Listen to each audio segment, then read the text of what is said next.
আমি কারো ক্ষতি করি না, আমি কত কষ্ট করে কীর্তন করে আমি এইসব করছি।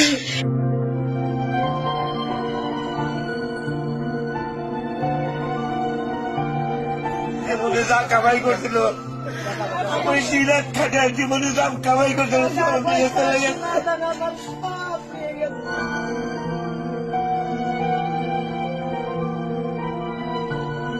সন্দেহমূলক করে আসে এই যে ভাঙচুর করছে। ভাই দেখেন সর্বনাশ করে গেছে আমাকে।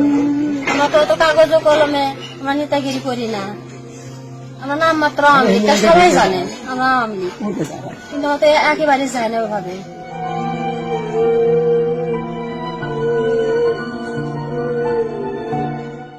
সব নিয়ে গেছে, আমার কিছু আমি সরাবো পারি না, আমি জানি না তোরা এইভাবে এসে হাঙ্গামা করবি, এটা আমরা বুঝি না। আমরা কাছে কিচ্ছু হবি না, কিচ্ছু হবি না। পদত্যাগ ব্যবসায় চলে গেল। আজকে সারা বাংলাদেশ হিন্দু আওয়ামী লীগ যা কিছু আছে সবারই একে বিনাশ করে দেওয়া গেল। এরা দেশের শান্তি চায়।